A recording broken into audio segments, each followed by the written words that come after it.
growing up, we always kind of wanted to eat healthy because my dad wanted to lose weight. And like as we all know, being college students, within our first 2 to 3 years, we're most likely to gain weight due to stress, lack of sleep, and all this work that we have to do. So my dad kind of basically went on a diet for maybe 2 weeks and lost about 8 pounds throughout that 2 weeks. And my dad isn't really much of a man to work out or go run or go out and do activities, so he kind of just stayed home, watched TVs, but he ate right, and this helped him to lose weight. So in this speech, I'm going to be demonstrating all the items and utensils needed to properly prepare and cook chicken, as well as carrots and vegetables along with your meal. And second, I'm going to teach you how to properly prepare and then cook your chicken. And then third, I will teach you how to properly prepare and cook your vegetables. So, first, the items needed, you're going to need a cutting board. Cutting board, just to place your meat or your fruits on, and then be able to cut into it without leaving marks on your table. Second, for my utensils, I actually like to use these because they help me pick up the chicken when I'm cooking it and I don't want to burn myself on the pan. And then I actually use olive oil because it's not bad for you, and it helps so that all your seasoning that you put onto your chicken won't stick onto the pan while it's cooking. Now I use salt and pepper for both the chicken and the vegetables. And as for seasoning, along with my chicken, I use garlic powder, and that's going to give it a lot of flavor and texture.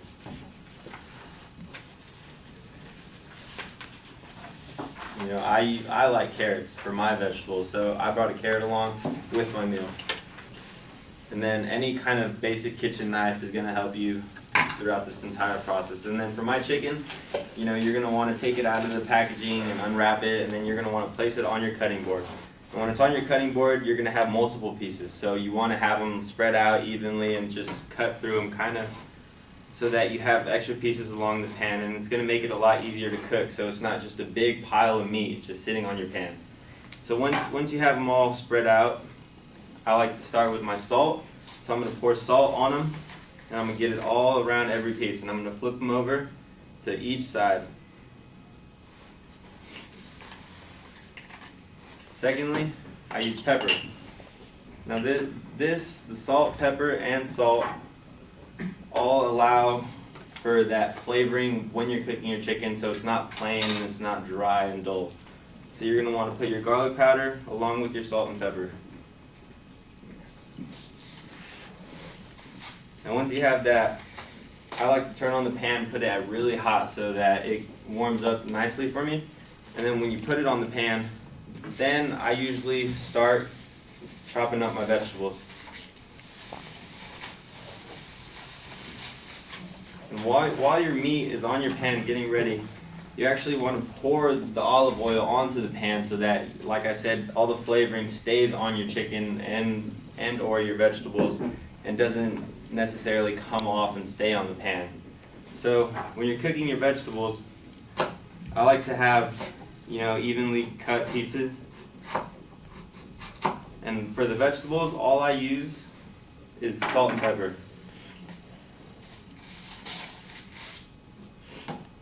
And for the vegetables, it's actually going to go onto the pan as well, but not during the same time because you don't want it to, kind of take away the seasoning from the chicken that's already in the pan. So when you take your chicken out of the pan, it should have a white ring around it because as I said before, your chicken is going to be raw. So it's going to be a red coloring, and around the edges it starts to become white. And when it becomes white, you flip it over to the other side, and it should have like a golden brown, coloring.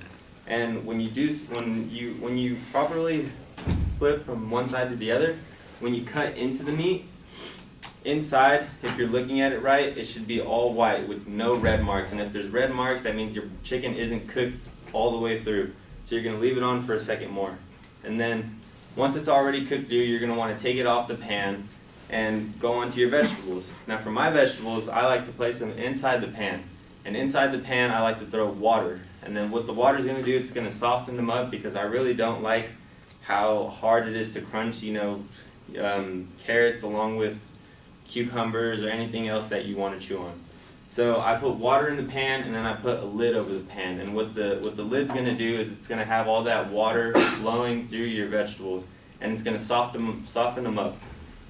So when you soften them up, it's actually going to take maybe less than 10 minutes. So it's going to be nice and moist, and it's going to be easy to chew.